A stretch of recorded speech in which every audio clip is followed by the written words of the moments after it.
Folks, it's a Monday in the middle of October, so what do you think that means?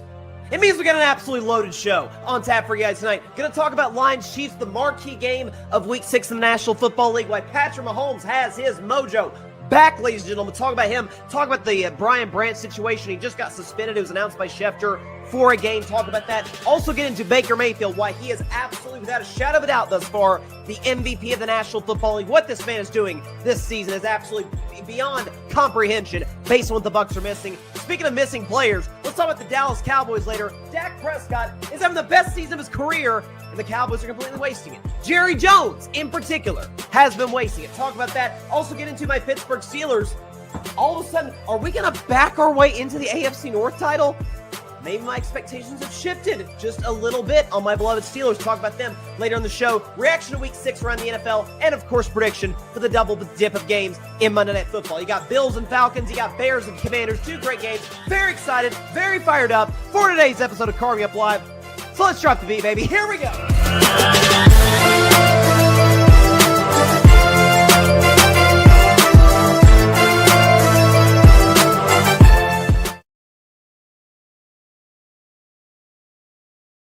Here we go. Good evening, everybody, and welcome to Carving It Up Live right here on YouTube as well as on X, Facebook, and on Instagram. I am Bryson Carver. I'm feeling a little bit better today physically. I'm still kind of getting there. Last week was kind of rough. I was under the weather, wasn't feeling the best, but I'm feeling better today. A mixed bag from my sports weekend, I got to say, because on one hand, it was great with my Vols winning, although the defense, as I said on Friday's edition of the Vol View, I have some concerns about the defense. But my Steelers beating the Cleveland Browns yesterday, which was fantastic. Any win over any Cleveland sports team, especially the Browns, is a beautiful thing to see for me as a Steelers fan. But on the other hand, a 1-2 week on If I Were a Bet Man, which was brutal. It's my first losing week that I've had in a while, so that hurt.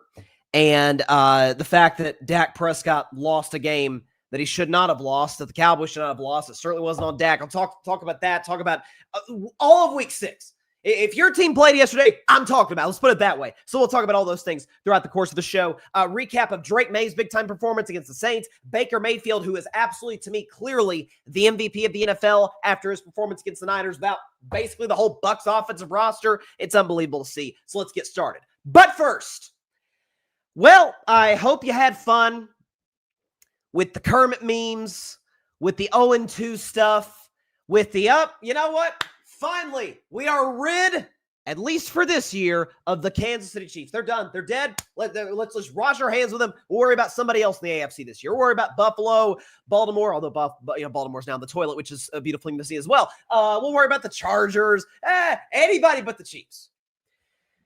But of course, doing that would neglect a very, very obvious fact, is that when you've got a team that's got the best coach in the world, the best quarterback in the world, one of the best defensive coordinators in the world, and oh, by the way, they went to 5 of the last Super Bowls, including the last 3 in a row, and won 2 of the last 3 championships, and 3 of the last 6, you probably shouldn't write them off, until they're literally dead, until it's 34-0 in the Super Bowl, like it was against Philadelphia. Until it gets to that point, they're always alive. They've always got a shot.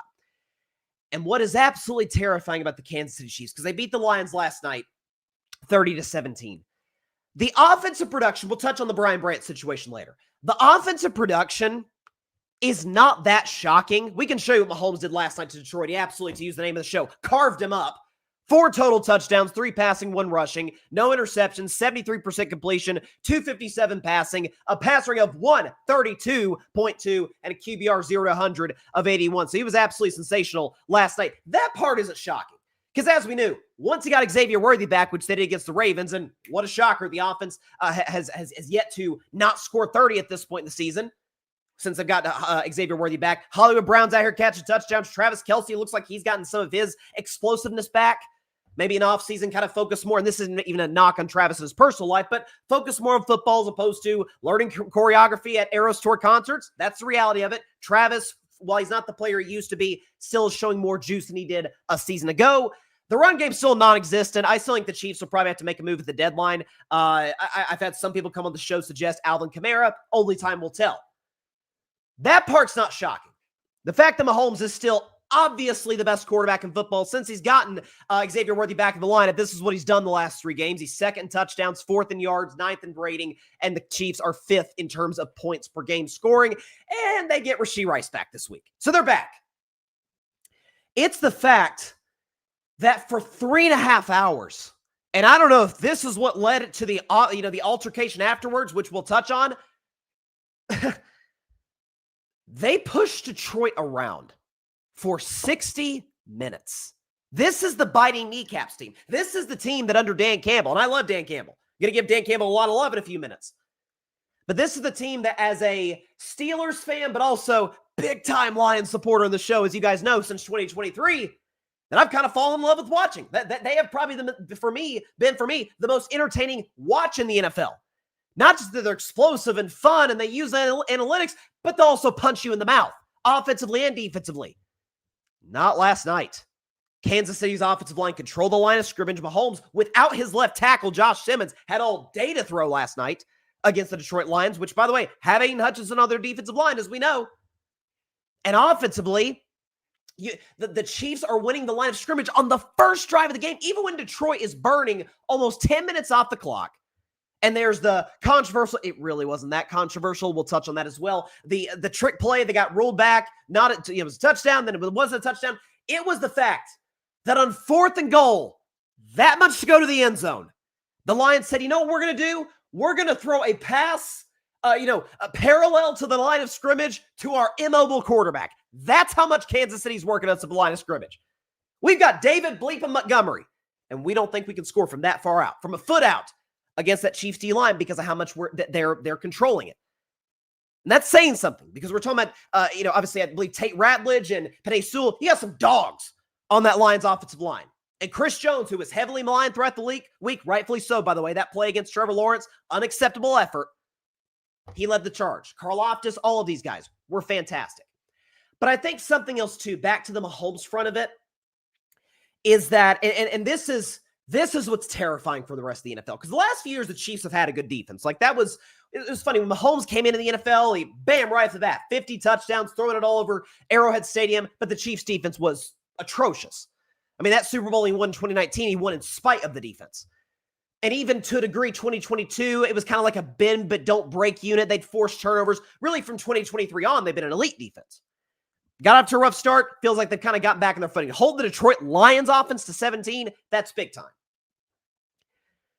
But it's the fact that Patrick Mahomes, in the year of our Lord 2025, has the best wide receiving corps, best offensive skill position group that he has had in a half decade. And oh, by the way, in between that half decade, he's won 2 Super Bowls, a league MVP, and gone to another Super Bowl, and has yet to miss an AFC championship game in that span.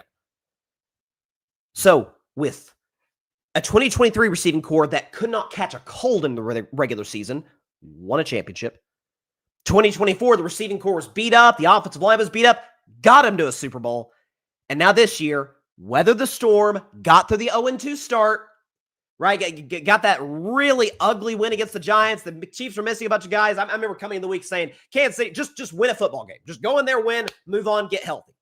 That's what they did. Took care of Baltimore. Lost again. They shouldn't have last week to Jacksonville. Shout out to my man Trevor Lawrence for getting the job done.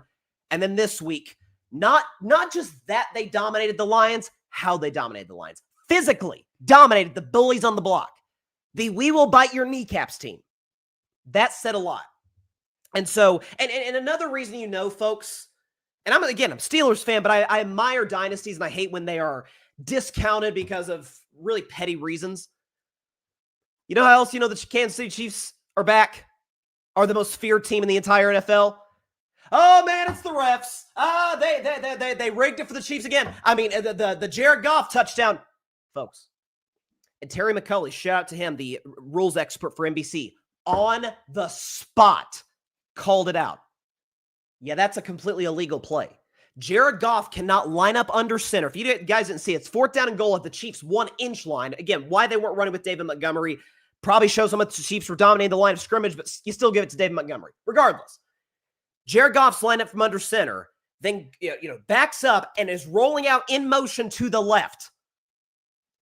if he's under center, he has to get set before the ball is snapped. He cannot be in motion. He was in motion, therefore that is an illegal play. I mean, even Tony Dungy, the great Hall of Fame coach Tony Dungy, who works for NBC, he said he had watched Lions practice on Friday and was like, yeah, that maybe the rules have changed since I stopped coaching, but I don't think that's legal. Of course, it was not. The officials threw the flag, correctly so. But if people are calling out, holding here. Kelsey dropped a pass. To be fair, that Kelsey play was not a catch. That the ball hit the ground with Kelsey not having control. Regardless. Man, there was a holding in this spot. And the blind side blocked by Juju, and this play and that play, and they still won by 13 points. Are we going to do this when the Chiefs win in blowout fashion too?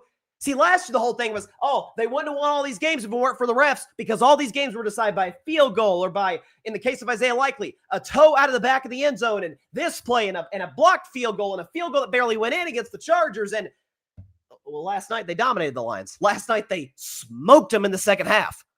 Last night Mahomes was flawless, running the football, throwing the football, all of it. That's when you know the Chiefs are back. This, I got to say, this has got to be the most terrifying 3-3 team in the history of the NFL. I've never seen anything like it. The defense is back. The offense is rolling for the first time in years in Kansas City. And Rashee Rice hasn't played a snap of football yet. As I've said coming into the season, it's why the Chiefs winning the Super Bowl this year. The trio of Rice, Hollywood Brown, Xavier Worthy have not played a snap together as Chiefs. That will change this week when the Chiefs play the Vegas Raiders. Yeah, they're back. I mean, we knew they kind of officially announced they were back a couple weeks ago when they dominated Baltimore. Although these days everybody's dominating Baltimore with that awful defense and no Lamar Jackson. But yeah, this is the old Mahomes. This is the downfield shots, making plays outside the pocket, using his legs. He's using his legs more than he ever has, which I don't know if Andy Reid necessarily loves that. He'd like to establish somewhat of a running game. They can't seem to do so right now. Again, I think they'll make a move at the deadline, but the offensive line is fixed. They're back. I hope those of you that hate the Chiefs and hate dynasties and hate winners, I hope you had fun with your memes and with your, thank God we don't have to worry about the Chiefs this year. Hope you had your fun. Because it's over now. They're about to roll through the AFC once again. On the Lions side, and it really the only thing to talk about on the Lions side is the Brian Branch thing. So for those that didn't see it, here it is.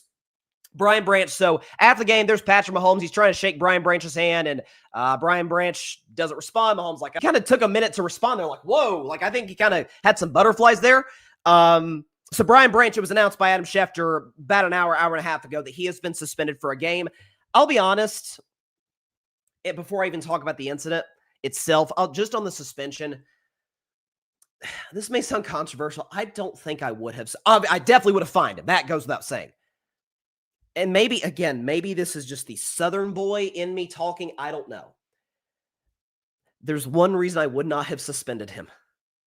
Because they didn't suspend Jalen Carter. And I'm sorry, again, maybe this is just how I was raised. But spitting at a person, to me, is 15 times more disrespectful than shoving him in the face. Not saying shove him in the face doesn't deserve a punishment. It does. But again, the Jalen Carter thing with Dak, forget that it was Dak. If he did that to anybody, that's as low as you can get. You are saying to another person, you are lower than the dirt. I thought it was unacceptable. I thought it was ridiculous. The NFL did not suspend Carter for a game. Regardless, they suspended Brian Branch. And it's not like I'm not feeling a lot of sympathy for Brian Branch. He put himself in that spot. And Dan Campbell talked about it after the game, his disappointment in his player. Let me start with this. I love Brian Branch, but what he did is inexcusable, and it's not going to be accepted here. It's not what we do. It's not what we're about. I apologize to Coach Reid and the Chiefs and and Schuster. That's not okay. That's not what we do here, and it's not going to be okay. He knows it. Our team knows it, and so that's not what we do.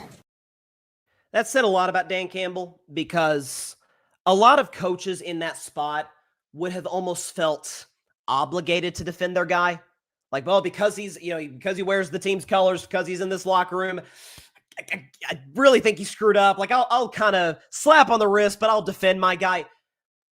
But because Dan Campbell has created so great of a culture in Detroit, he's got the equity in that locker room. He's got the trust of that locker room to be able to say, yeah, that was crap. what you just did out there. That was an embarrassment to me. That was an embarrassment to your teammates. That was an embarrassment to your organization, the city of Detroit.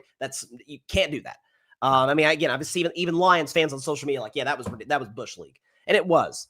And I think, listen, I still have the Lions as a contender, obviously. I've been a Lions believer since well before the 2023 season started, when I had them going to that year's NFC title game, and they came through for me. Shout out to the Lions for that. But obviously they're a contender, but there are two things that concern me. A, that the first time they got absolutely pushed all over the field for 3.5 hours, that's how Brian Branch took it out. And his compadre, the other safety, Kirby Joseph, I would argue acted maybe even more immaturely on social media. If you haven't seen Kirby Joseph's Twitter, most of us hasn't. I certainly had him before today. It is, if you go on there, it is just tweet after tweet. It is 12 hours of tweets about how the refs screwed over the Lions. And it's like, okay, if this is supposed to be the accountability first culture, the football first culture, this is who we want to be. We want to establish a physical brand of football, no BS, no nonsense. We're going to have fun, no question. Lions are a fun culture, but we're going to hit you in the mouth. Tough guy culture.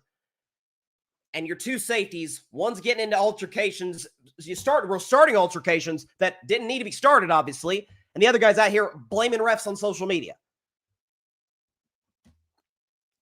What does that say about the locker room? To me, it's not a knock on Dan Campbell. I don't think that is in the slightest.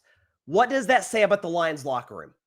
That one game, man, it shook them up bad. Maybe it was if we can beat the Chiefs, I know the Chiefs are in an opposite conference. The only way that we can play them is we go to Super Bowl, but we think we can go to the Super Bowl. So who knows? We could see them. We could bury them now. They're 2-4, which I don't think they would have been dead at 2-4, but regardless. And they kind of punked us. We're the big bullies in the street, and they punked us. And I got to say, we don't have the rights to show the video. We do have the rights to show the audio. That's as mad after the game as I've seen and heard. I tried to get a screenshot of his facial expression. We'll play the audio. Patrick Mahomes was pissed off about it after the game. I mean, we play the game in between the whistles. They can do all the extracurricular stuff they want to do, but we play the game in between the whistles. We thought we played a great game today, and we'll keep this momentum moving forward. And again, he was ticked. I think Lions players were. That was Bush League on the part of Brian Branch. And again, because the NFL didn't suspend Jalen Carter, I wouldn't have suspended him for this, because again, this is just me personally and only me alone. I think spitting on somebody is about the most disgusting possible thing you can do to somebody. But I'm not exactly crying crocodile tears over a guy who shoved a man in the face, had his nose bloodied up and gets suspended for a game. He put himself in that position. He's got to live with the consequences. He can't appeal the suspension. According to Schefter, did report that he can't appeal the suspension. My guess is he probably will, and he's probably not going to win. It's a bad look for the NFL. It's a nationally televised game. Two of them bigger draws in the NFL, the Lions and the Chiefs. It's not a good look for the league, and they're probably right to suspend him. Just me personally, if they didn't suspend Jalen Carter, I wouldn't have suspended Kirby Joseph. But that's just me. Let's talk about another player who is a fireball, but boy, he has learned to kind of rein it into being arguably one of the 5 best quarterbacks in the league, and I never thought I'd be saying that about Baker Mayfield. So the Bucs won yesterday, 30-19 over the San Francisco 49ers. San Francisco, this team can't catch a break. I've never seen anything like this. I mean, now Fred Warner's gone for the season. He had a gruesome ankle injury, so he's gone for the year. Nick Bosa's out for the year. George Kittle's going to be out a while. Ayuk is out, and Juwan Jennings has missed time, and Ricky Pearsall, who had a great start to the season, he's out, and Brock Purdy's out. I mean, this team is ravaged by injuries. I've never seen a team get this injured this quickly, and I don't think any of us are shocked by it. I don't know if it's the medical staff in San Francisco. I don't know if it's Shanahan, who I love, but my gosh, I've never seen anything like this in my life. But on the Bucs side, I want to talk about Baker Mayfield. If the MVP race closed today, if the season came to an end today, October 13th, 2025, first of all, that'd be unfortunate because it'd be a month-long NFL season. But if it did, Baker would be your MVP. And again, we're still early. We still have 3 months left of football. There's a long ways to go. There's a lot of guys that's putting themselves in the MVP discussion. I'm about to talk about Dak Prescott in 10 minutes. He's doing everything he can just to keep the Cowboys competitive, much less winning these games. Drake May, I think, quietly is in that discussion. If Lamar Jackson come back and save the Ravens season after how they've looked without him, I think he could have a case. Mahomes has a case. Josh Allen has a case. It's a crowded space. But I think Baker's your front runner right now. When we talk about, system quarterbacks, franchise quarterbacks, superstar quarterbacks, a system quarterback is a guy that is productive if you give him the right, the right set of circumstances. Good coach, solid O-line, nice weapons, good running game, play within the offense. He can be successful. Matter of fact, in some cases, he can even fool people to think he's elite. That's what I've said many times about Brock Purdy. Oh, man, you give Brock Purdy 2 great receivers, a great tight end, a great running back, great coach, great left tackle. Brock Purdy can look like an MVP. Take those things away, Purdy's pretty average. And then there's a franchise quarterback like Jared Goff, who similar circumstance to Purdy in the sense that because of his, he's different from Purdy in that he's kind of immobile, but if you give Goff a good O-line and good weapons, he can be really good. Last night, notwithstanding, Goff was fine, not great. But we've seen Goff do it in multiple places now, though. We've seen him be elite with the LA Rams and get him to the Super Bowl. We've seen him be elite with the Lions, be in the MVP discussion and get Detroit to an NFC title game 2 years ago, and the 1 seed last year. That's a franchise quarterback. And a superstar quarterback, he is a ceiling raiser to however far your team can go. In other words, even if you're missing pieces, you wouldn't know it based on what the production this guy's given. This is what Dak Prescott's doing in Dallas. This is what Mahomes did early on this season with the Chiefs, with Xavier Worthy and Rashee Rice out. Now he's got those guys both back. Holy cow, watch out for the Chiefs. This is what at times Josh Allen would do for the Bills. This is what Joe Burrow has done for the Bengals. The bad defense, bad O-line. This is what Baker Mayfield is doing with the Tampa Bay Buccaneers. So he goes into yesterday as if the team wasn't beat up enough. No Mike Evans, no Chris Godwin, beat up O-line, no Bucky Irving. And then yesterday, he loses to Mika Egbuka, the guy who is thus far the runaway, not even close, offensive rookie of the year. Loses him too. And there's a great graphic here that I saw on social media, and it hits the nail on the head on what Baker is doing. The last drive Tampa had to basically ice the game. They were up 8, went down, got a field goal, put the game away late in the fourth quarter. He did this with a 3rd-string tackle, 5th-string guard, his 5th, 6th, and 7th-string wide receivers. I mean, he is out here throwing to Sterling Shepard, to Tez Johnson. I mean, who are these guys? And he's putting up numbers like this. We'll show you what Baker did yesterday. He was, once again, outstanding against the 49ers. 2 touchdowns, no picks, 73% completion, 256 passing, a passer rating of 139, which is insane, and a QBR 0 to 100 of 80. He's got the Bucs to 5-1. In 4 of their 5 wins, he got them via game-winning drives. He made the play of the game yesterday. I don't know if anyone saw this. It is the Bucs have a 3rd down and long in their own territory, so up by a point in the 3rd quarter. They punt the ball to San Francisco. Maybe the Niners take the lead. Maybe the whole game shifts. And Baker Mayfield gets sandwiched in the pocket. Somehow, Nance had a great call. Jim Nance, one of the all-time great broadcasters. Nance had a great call where he's like, oh, he's not going to have a chance. Nope, never mind. Yes, he is. Baker breaks out of it, ends up running to the left side, avoiding a linebacker, gets a block. Looks like he's still going to be tackled short of the 1st down, reaches the ball, gets the 1st down. It's like, that's Baker Mayfield. That's the competitor that guy is.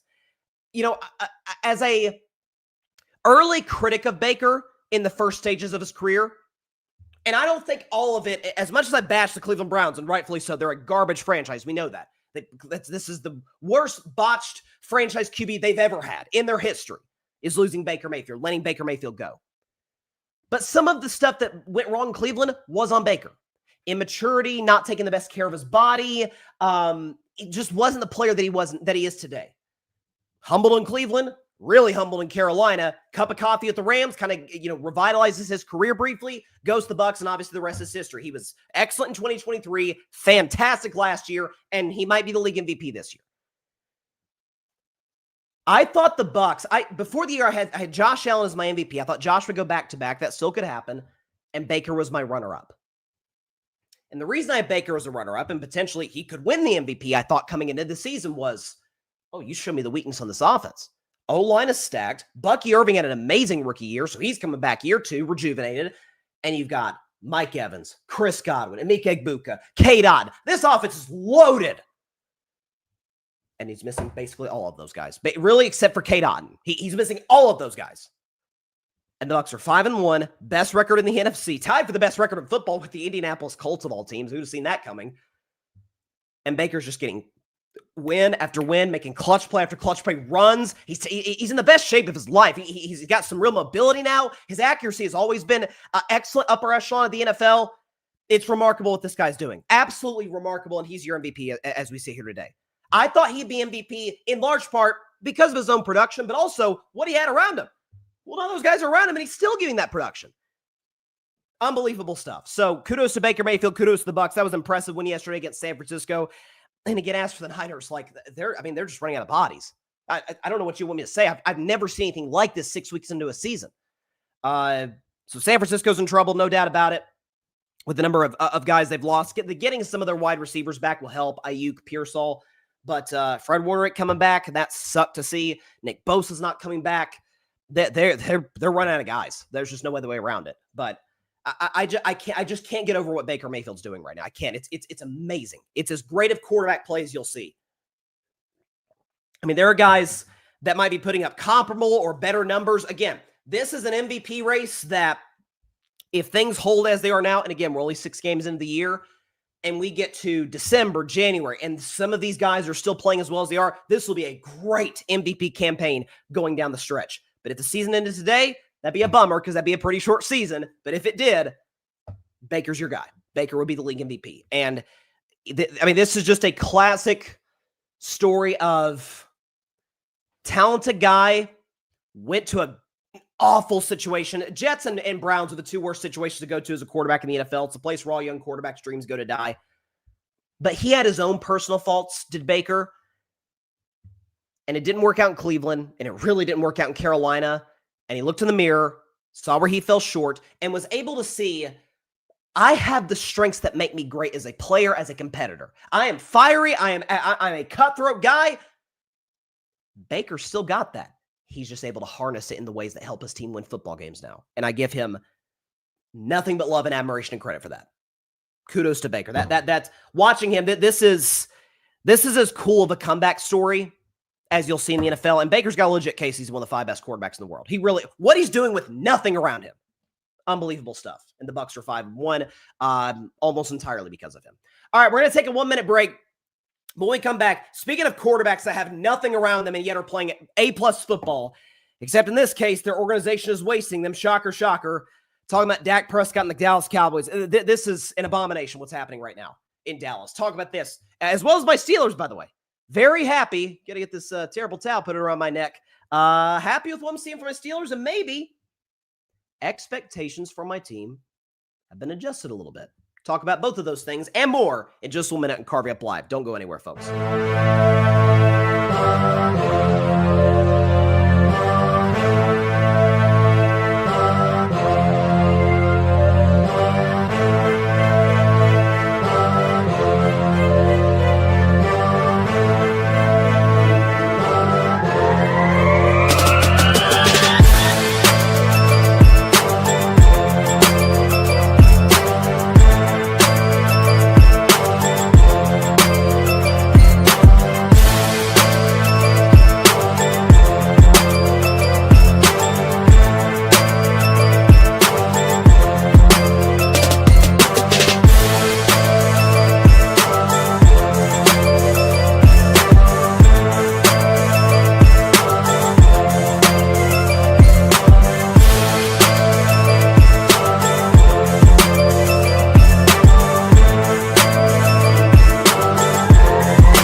Welcome back to Carving It Up Live. I'm excited to be here on the show.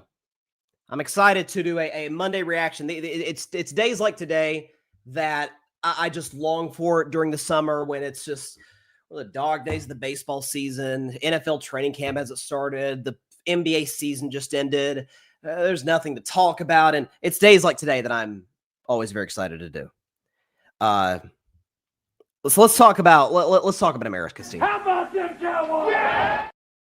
Dallas Cowboys lost yesterday 30-27 to the Carolina Panthers. First of all, let's give some love to one Panther in particular. Let's talk about real quick Rico freaking Dowdle, former Dallas Cowboy, who said, I mean, this man pulled a Babe Ruth. He called a shot coming in the game saying, Cowboys, y'all better buckle up because I'm coming right for y'all's heads. And he backed it up. He showed what Rico Dowdle did yesterday. A $183 rushing, 6 yards a carry. That'll work. 56 receiving yards and a receiving touchdown. Back-to-back games with 200 yards from scrimmage has Rico Dowdle had. I think he's fourth in the NFL or something in rushing. He's been awesome. So kudos to Rico Dowdle for this like real resurgence in Carolina, stepping in for the injured Chuba Hubbard. He's been sensational, and Carolina's 500. I said before the year, like, people just writing Carolina, oh, they're awful. They're not a playoff team, but they're a team that could screw up somebody's season. And who knows? Maybe they messed up Dallas's. What we are seeing right now, we saw it to a degree last year with the Cincinnati Bengals, where a quarterback is having a truly insane season. Truly insane. And ownership is cheap, pay the wrong positions, move on from the wrong guys, defense is garbage, O-line is garbage. Burrow has an awesome season, is getting MVP consideration in large part because of his individual numbers, as well as what he's having to work with an O-line and defense and all of it. Average coach. We're seeing it to an even more flagrant degree with Dak Prescott and the Dallas Cowboys. So let's look at each thing one by one. Dak yesterday against the Panthers was obviously phenomenal. 3 touchdowns, no picks, 73.5% completion, 261 passing, passer rating of 124.8, and QBR 0 to 100 of 90. He was phenomenal. He was probably the best. Him and Rico Dowdle were the best players on the field yesterday. And in the last 3 weeks, keep in mind, with no CeeDee Lamb, with multiple starters out in your offensive line, without your nice offensive gadget guy, Kevontae Turpin, this is what Dak's done the last 3 games. He's been basically flawless. 11 touchdowns, no picks, 71% completion, 282 passing yards per game on average, 125 rating, and a QBR 0 to 100 of 90, rounded up to 91. So Dak's obviously been sensational. But if you look at the Vegas odds today, Dak is not in the top 10 for MVP. Now, that to me is insane. But what Vegas would say today is, his team's 2-3-1. What do you want us to do? Now, obviously, Vegas has not decided the MVP is. That's up to the voters. Can we show... Let me phrase it like this. Dallas's defense is not bad. That would be an insult to bad defenses around the NFL. Like, I think the Buffalo Bills have a bad defense. The numbers would bear that out. They're not good. But that'd be an insult to the Bills to call the Cowboys a bad defense and put them in the same category as Buffalo. The Dallas Cowboys are a historically bad defense.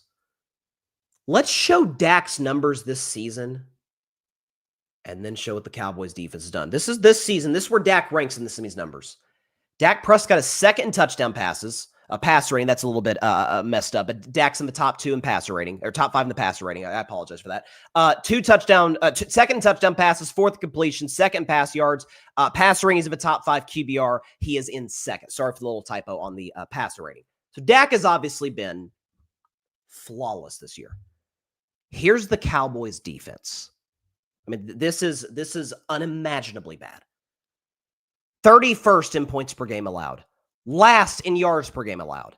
28th in yards per play allowed. Last in pass yards per game allowed. Last in touchdown passes allowed. Last in passer rating allowed. 29th in rush yards per game allowed. They are the 7th team to allow 30 points per game and 400 yards per game in the Super Bowl era.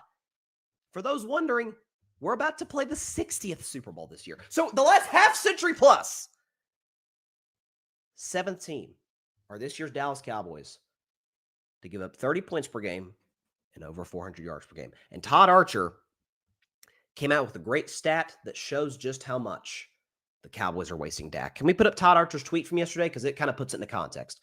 Since starts were first tracked in 1950, Dak Prescott is the first quarterback to have 11 or more pass touchdowns / rush touchdowns, 0 turnovers, and a non-winning record over a 3-start span. So can we one more time show the numbers in those last 3 weeks Todd Archer's talking about? 11 touchdowns, no picks, 71% completion, 282 pass yards per game, a pass rating of 125, QBR of 90. Dak has been a perfect quarterback the last 3 weeks, and frankly, all season long. Without CeeDee Lamb, with offensive linemen out, with Kevontae Turpin out, in the case of yesterday, without a running game, and the defense can't get a stop. It's almost like, I know this is going to sound crazy, it's almost as if trading one of the 5 best players at his position in the entire sport was not a good idea. Because that's what Jerry said, right? Jerry said that, we traded Micah Parsons and we got Kenny Clark in the deal from the Green Bay Packers, defensive tackle, really productive defensive tackle, Pro Bowler, to fix the run defense. Can we put up that graphic one more time? And can we look at the rush numbers again? Because, that's interesting. They're the 4th worst team in football in terms of rush yards per game allowed. It doesn't appear like trading Micah Parsons has fixed the run defense. I know that's a shocker, but that has not occurred. It's almost like if you took Pat Surtain off the Broncos, their defense would be worse. If you took, we just saw it yesterday, take Fred Warner, God bless him, knock on wood for him, take him off the Niners, their defense isn't as good. If you took Max Crosby out the Raiders, their defense would be awful. Heck, a good defense, bordering on excellent defense, my Pittsburgh Steelers. Take TJ Watt off. We've seen the numbers. I've done the stats over and over on the show. Take TJ Watt off the Steelers. They're a disaster. Mike Tomlin, defensive coach, all that money spent on the defense. They're awful without TJ Watt. Shocker.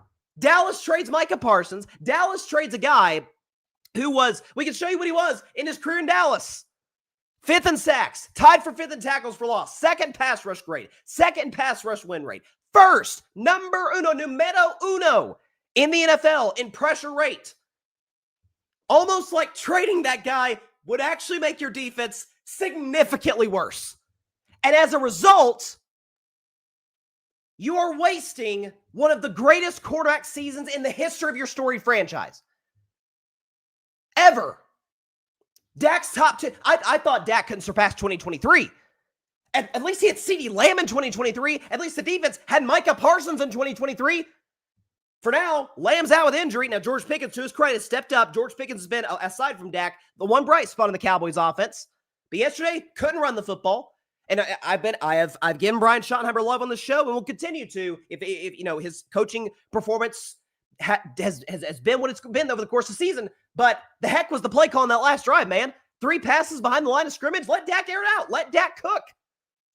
George Pickens is killing the Panthers secondary. Throw it to him, down the field. And the offensive linemen, some of these guys will be back. CeeDee Lamb will be back. Kevontae Turpin will be back. Folks, if you gave the Dallas Cowboys a league average defense, they're a Super Bowl contender. With their quarterback playing like this, with the run game, yesterday notwithstanding, being as solid as it's been, with it appears to be, upgraded head coach as they have, with Brian Schottenheimer over Mike McCarthy, that is a team that could win the NFC. But Jerry Jones, for pride purposes, hey, listen, Micah's not good against the run, so because of Micah's one flaw as a player, let's just get rid of him. Let's bring in a guy who can stop the run. And by the way, I'm not blaming this on Kenny Clark. It was not Kenny Clark's job to come in and fix the Cowboys defense. That's not fair to him. Micah Parsons did fix the Cowboys defense. He did mask their flaws in the secondary, which they've had, I've said on the show, for years. Trayvon Diggs has never been a good corner. Micah Parsons could mask that. Why? Because the great best pass defense, in some cases, the best secondary is a great pass rush. So you don't get burned over the top. Well, now you don't have a pass rush. Now Micah Parsons, if it's 4th down and 3 like it was yesterday, isn't there to make a play on Bryce Young so he can hand the ball back to Dak Prescott so he can go down, Brandon Aubrey can walk it off at the gun with the field goal, and you walk out of there with a winning record. But instead, Jerry Jones, per usual, pride gets in the way, having to reassert himself. Guys, I run the Cowboys. If everything that goes right, give me the credit. And in the process, he's screwing over the best player in his team. Dak has played literally flawless football. And doing it with no CeeDee Lamb. Yesterday, no running game. Offensive line beat up, no Kevontae Turpin. And the defense cannot get a stop. You know why? Because the personnel isn't good. You know who was a good guy to have in that defense? Micah Parsons. You know, there's a lot of teams out there that would like to have themselves a Micah Parsons, and you had him. You pissed away a chance to be a Super Bowl contender. Jerry, I thought that's what you were about. I thought you were trying to compete for championships. Evidently not. And that's where we're at today. It's amazing how much he blew this.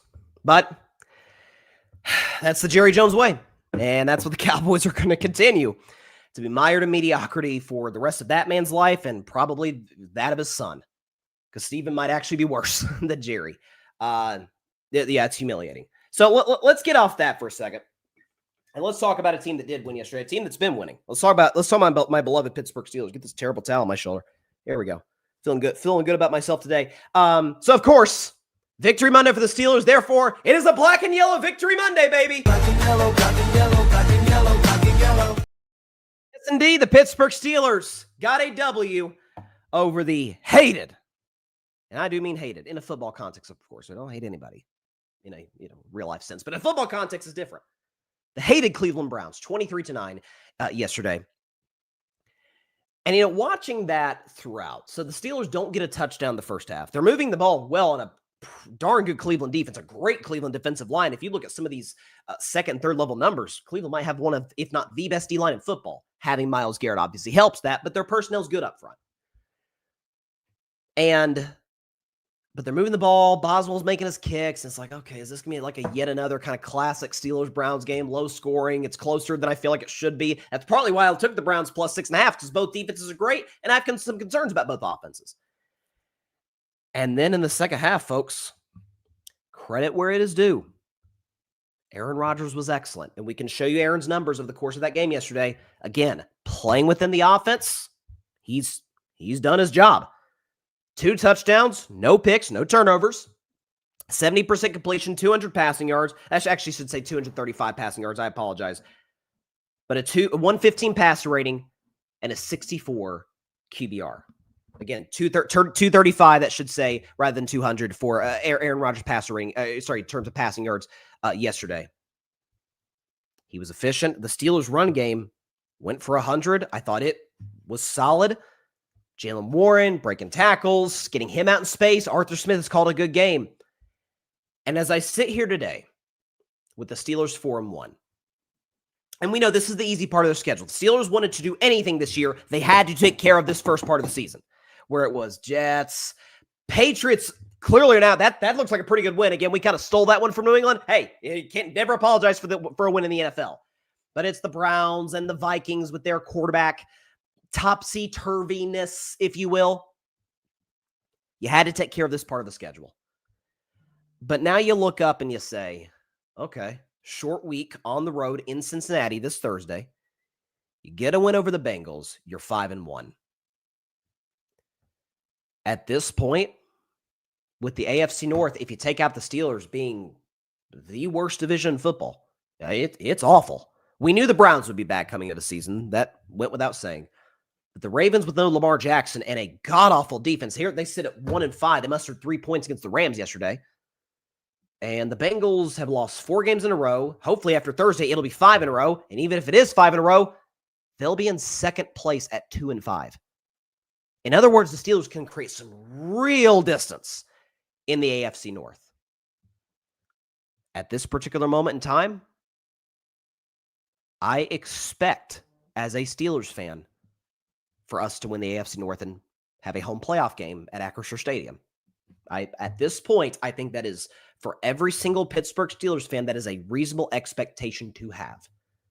And my biggest knock on this squad, my biggest knock on Mike Tomlin has been, the non-losing season, that's great. Generally speaking, you do have good defenses. The Steelers pay a lot of money for defense, more than I'm comfortable with. But hey, the defense is great. TJ Watt was awesome yesterday. Nick Herbig was fantastic yesterday, in large part because the attention that TJ Watt draws, all of it.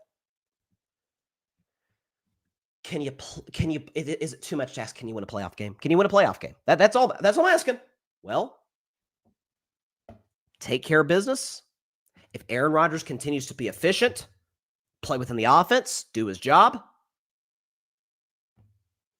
you could absolutely host a playoff game. And if we look at the wild card mix today, if you look at the standings today in the National Football League, the Pittsburgh Steelers currently have the number 2 seed in the AFC. Now, I don't think that's going to hold. I think the Chiefs are going to go on a roll. We'll see what Indianapolis does. The Bills have an easy schedule. I think the Bills and Chiefs will be the top 2 seeds in the conference. But let's say the Steelers get number 3.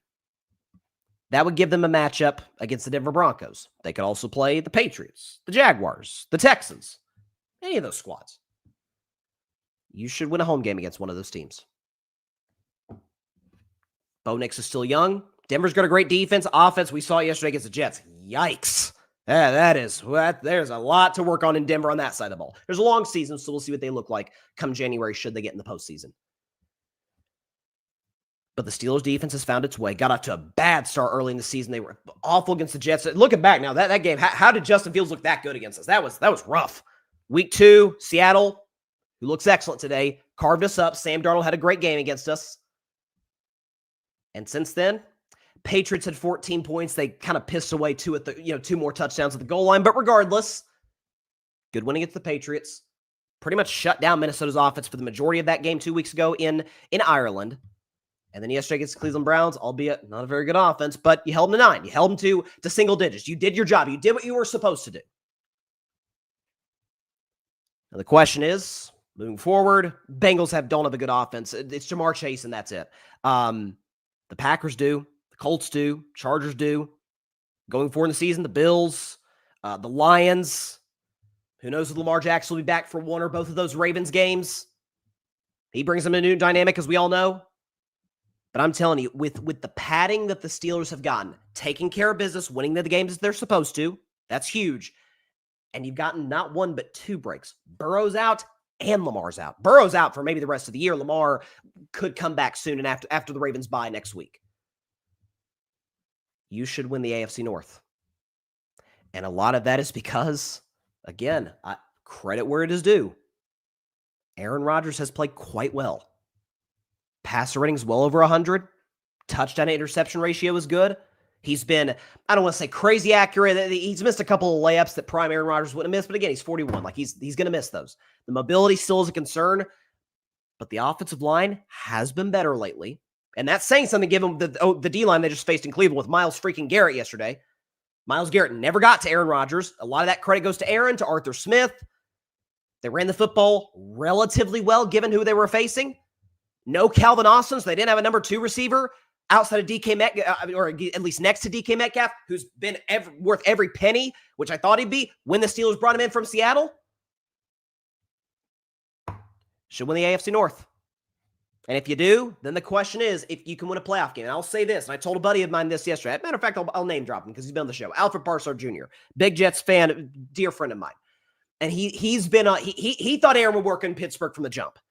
And he's been on me like, apologize to Aaron. I'm like, we're 6 games in. I'm not going to apologize to Aaron. I will give him credit where it's due. And thus far, Aaron's played quite well.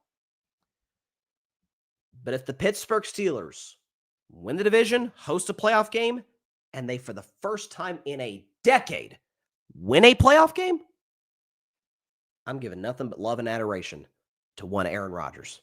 If he can overcome the curse of Mike Tomlin in the month of January, nothing but love. And the fact of the matter is, this team's, I've always said the roster's not the issue. You've got a great defense. You spend a lot of money on that side of the ball. You've got good personnel at running back with Jalen Warren, Kenneth Gainwell, not 1, but 2 excellent tight ends, and Pat Freiermuth, Johnny Smith, a true number 1, DK Metcalf. I wouldn't mind if the Steelers went out the deadline and got a number 2. Calvin Austin's more of a 3. He's not a 2. Don't want to have to, shoulder that kind of load as a number 2 receiver. Go on the deadline, get a legit number 2 receiver, put him opposite DK Metcalf.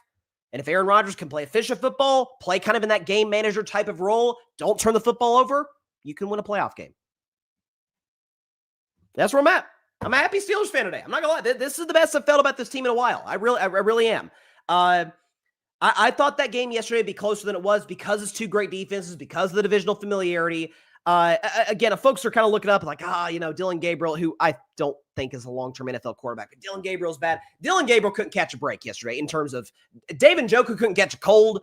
He got multiple drops from other guys. There were opportunities for Cleveland to get back in that game, and they couldn't take advantage. But the Steelers did what they were supposed to do. Played efficient offensive football. Now you go to a game, short week against Cincinnati. Take care of business. Get a W against the Bengals. Move on. 5-1, 3-game lead in the division, going into late October with second-place team. Probably won't get their quarterback back this year, Joe Burrow. And the team that would actually threaten you for the division, the Ravens, are 1-5 today. They're a disaster. And even if Lamar comes back, is he fixing the defense? I've adjusted my expectations for the Steelers. I had them as a losing record, first losing record in the Tomlin era. Injuries happen. Circumstances change. My expectations have changed. We'll see how it turns out. But credit where it's due, baby. Credit where it's due. Aaron Rodgers has been very, very good. The credit where it is due. He's been excellent. Come back in just 1 minute to do a Week 6 recap of the rest of Week 6 NFL action. Talk about that in just a minute. Don't go anywhere.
Welcome back to Carving Up Live. Thanks, everybody, for stopping by on this Monday. So, of course, as we always do, we do a recap of all the big games, or really not all the big games, all of the games in the NFL yesterday.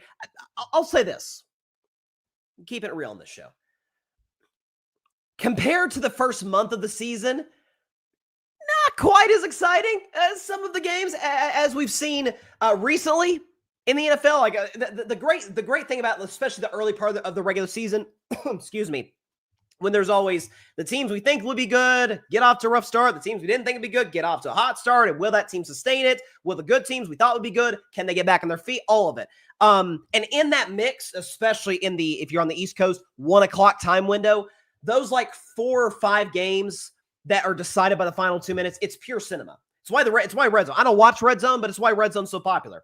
I'm a Sunday ticket guy. I got to see the games in the 4 boxes. The quad screen. It's absolutely the best. So let's recap Week 6 in the NFL. We'll start with the morning game, Broncos-Jets, which was just an eyesore of a contest in London. I apologize to everybody across the pond, folks. To my friends in London, that is not the best that this country has to offer when it comes to American football. I'm sorry you had to witness that. Broncos win 13-11 yesterday. The Denver offense was just disastrous.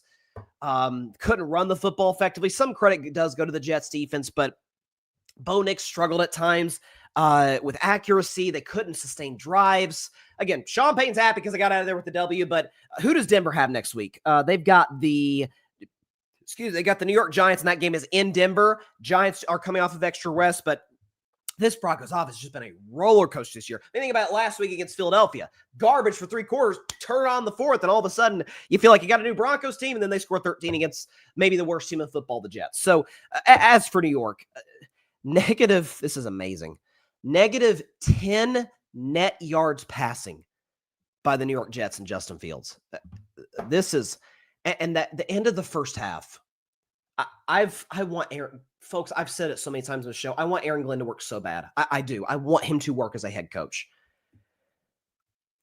But that clock management at the end of the half was about as bad as you'll see from an NFL coach. You'll see that from time to time. One of the reasons I prefer, one of the many reasons, and I love college football, host a show called the Saturday Morning Tailgate with my buddies Tim and Arthur every Saturday morning at 10 a.m. here on the Grid. Saturday Morning Tailgate.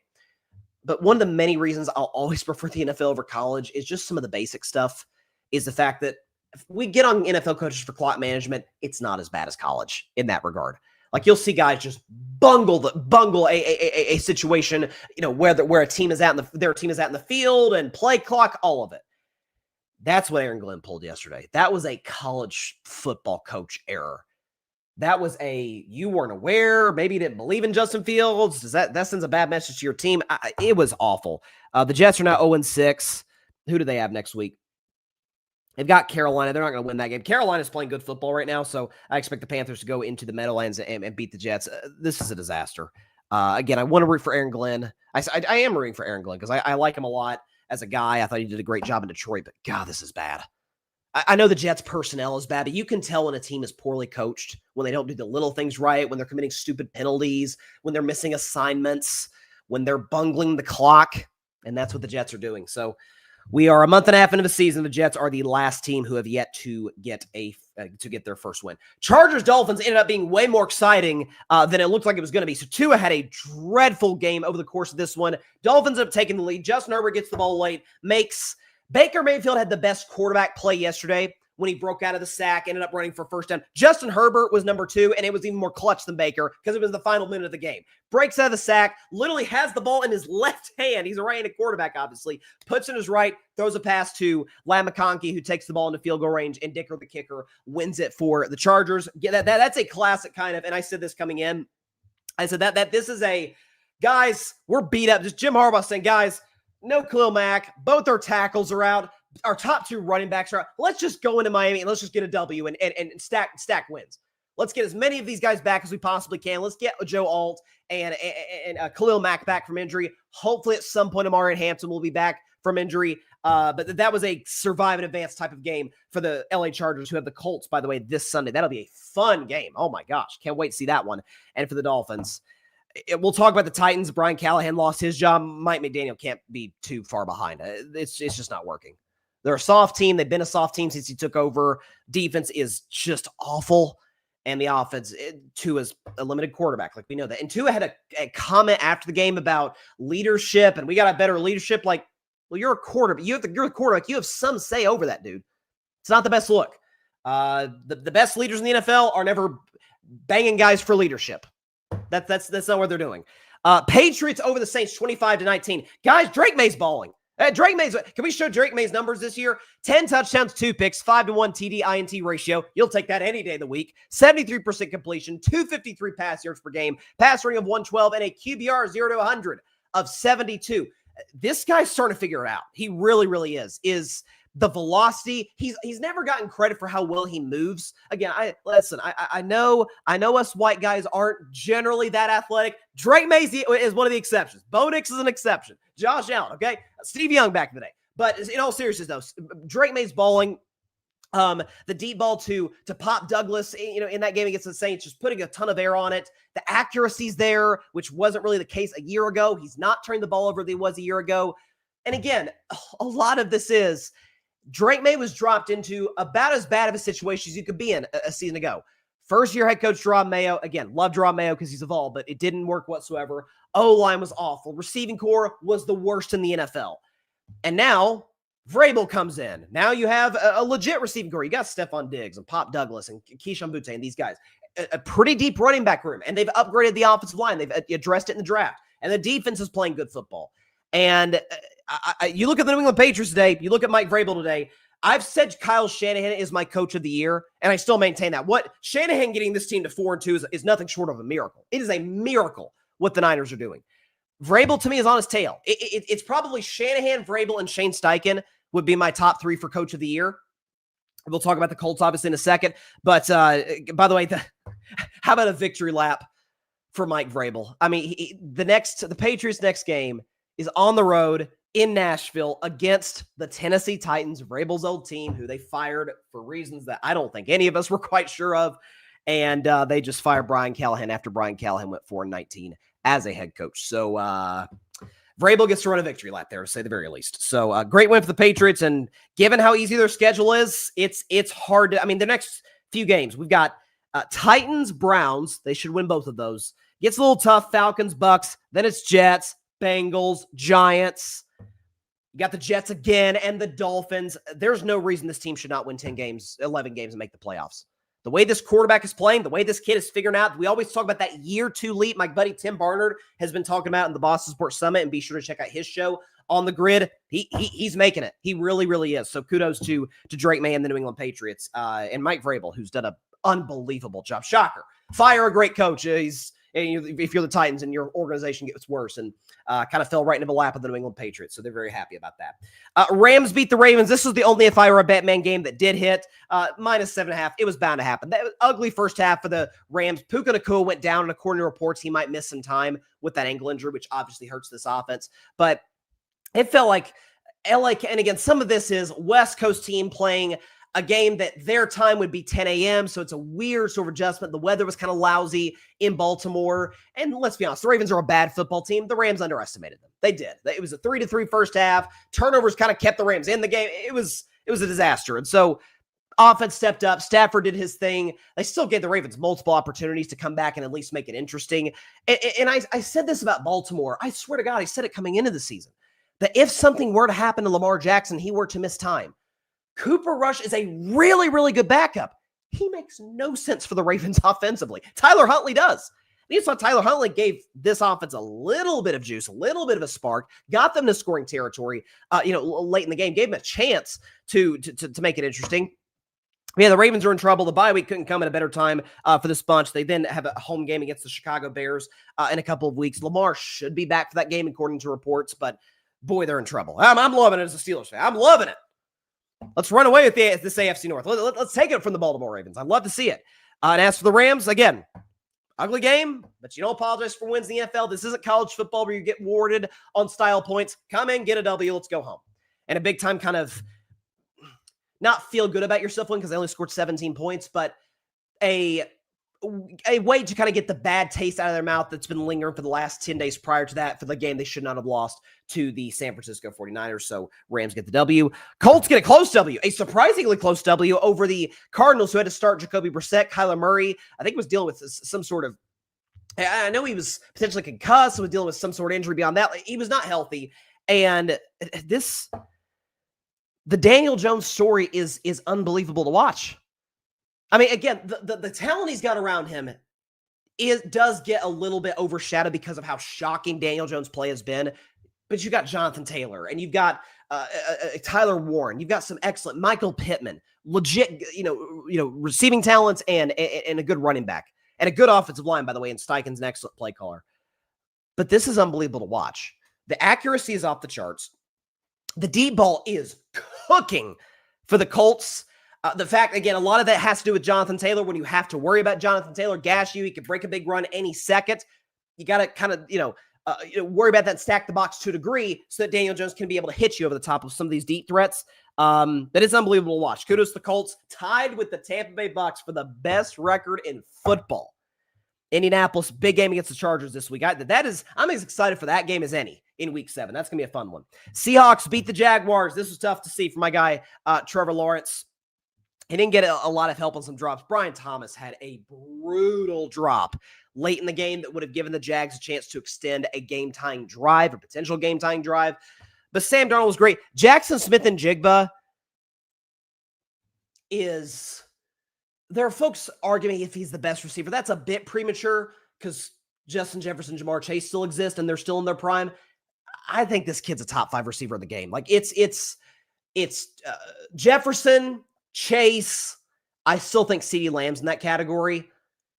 And then to me, it's the two young guys, Puka Nacua and Jackson Smith-Njigba. These guys are, I mean, the speed this guy brings to the table is off the charts. He can cook the defense any second.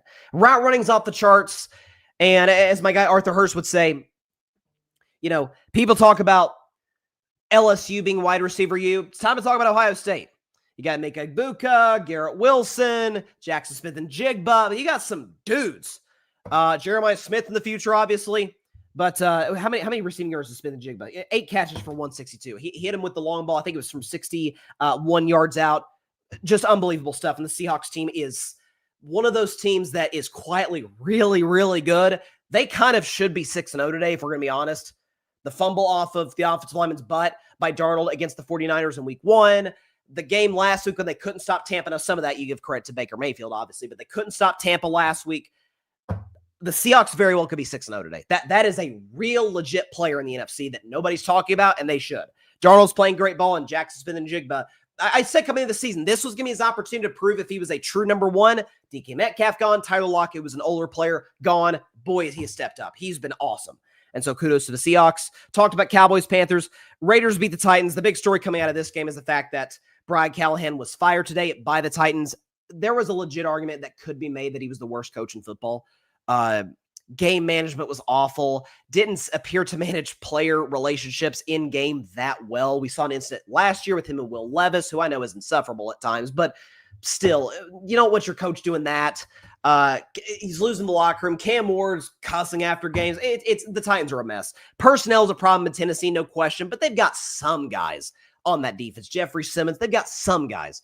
And so hopefully, by the way, this is 5 straight years that a head coach has been fired for the team that had the number 1 pick at quarterback. And so it's been tough to see for Tennessee. Again, I'm not a Titans fan, even though I live in this state, but God, they're bad. They're unwatchable.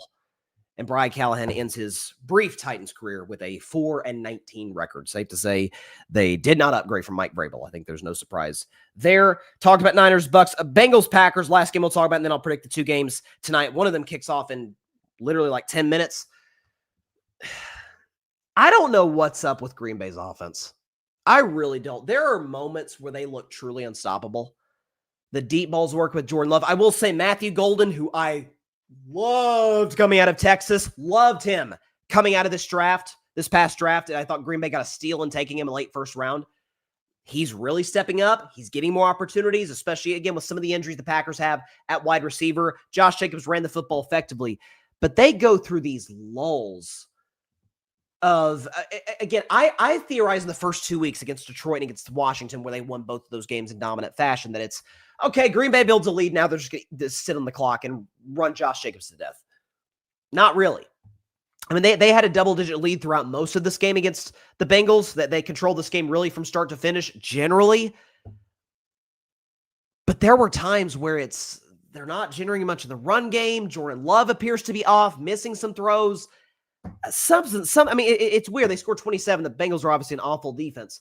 Something's up with this team. I don't know what it is. They were awful offensively against the Bengals. Then Dak shredded them. Now, Dak shreds everybody this year, but shredded them for 40 points without CeeDee Lamb in week 4. Go on the bye, come back this week, and it doesn't look that much better.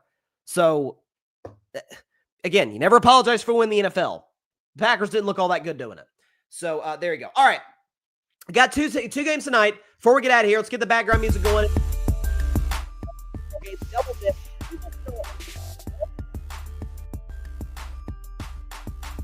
We'll start with the Buffalo Bills going on the road to take on the Atlanta Falcons. The Bills are a 3.5-point favorite in this matchup. Buffalo's obviously coming off that loss to the Patriots on Sunday Night Football last week. Falcons are coming off of a win over Washington and a bye week. So this is a big-time opportunity for Atlanta at home, Monday Night Football. Crazy crowd. Atlanta does have a legit home field advantage in some of these big, kind of night games. They just haven't had a ton of them recently because they haven't been good enough to get a lot of primetime games. So Buffalo's going to be missing Dalton Kincaid tonight, which is a big injury. I believe Atlanta, again, it broke during the show. I believe Atlanta is missing some starters as well. I'm not able to pull it up right at this moment, but Atlanta's missing some guys on that side of the ball as well. Again, you guys know I'm a big fan of Michael Penix Jr. I like him a lot. I love his accuracy. His arm strength doesn't get talked about enough. He moves well enough. He's more of a strict pocket guy, but not in the Jared Goff sense where he can't do anything outside the pocket. He can move a little bit. Drake London's an excellent receiver. Bijan Robinson was awesome a couple weeks ago against the Washington Commanders. And Kyle Pitts has kind of stepped up, at least relative to what the expectations were coming into the season. Can he finally be the Kyle Pitts that a lot of us thought he would be coming out of the University of Florida? He has been. Atlanta, aside from the game against Carolina, has a pretty good defense, and Buffalo's not. There's no other way around it. The Buffalo Bills defense is going to be what I think plays them in the postseason. It's why I predicted Josh Allen to win MVP, because he'd have to be great each and every game. He'd have to win a bunch of shootouts because this Bills team gives up a lot of big plays down the field. The secondary is bad and beat up. Same could be said about the linebacking core and the defensive line.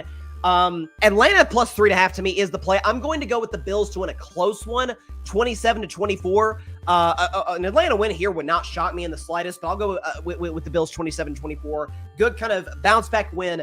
But 3.5 on the road's too much for a team that does not have a good defense against a solid team in Atlanta coming off the bye. Now, you might have noticed, those that watched the show on Friday, might have noticed that I did not make an upset of the week pick. Well, that's because I was saving it for now. It is now time for my upset of the week. I'm sure you know what it is by now. Give me the Chicago Bears over the Washington Commanders, 26-24. Bears plus 5.5 and the straight up W. 26-24 in my upset of the week. Here's why. So this is obviously a rematch of maybe the play of all of last season, the Hail Mary game against between the Commanders and the Bears. Tyreek Stevenson tips the ball up. Noah Brown catches it. Commanders win on a miracle. So Washington is coming off of a very impressive win, 27 unanswered, to beat the LA Chargers on the road last week. As for Chicago, coming off of a bye, they beat the Vegas Raiders in kind of an ugly game in their last matchup. What do we know in the NFL? It's kind of a general rule. Offensive coaches coming off of a bye are a force to be reckoned with. Well, this is Ben Johnson's first year as a head coach in the NFL. And while Washington's defense did look quite good, particularly in the second half against the LA Chargers, a lot of that, let's be honest, had to do with some of the personnel issues, some of the injuries the Chargers had on the opposite side of the ball. I still do not trust Washington's defense, particularly their secondary. And so with Caleb Williams, erratic as he can be at times, coming into this matchup, you've got excellent wide receivers, DJ Moore, Roma Dunze, who's been outstanding to start the season. The run game isn't great.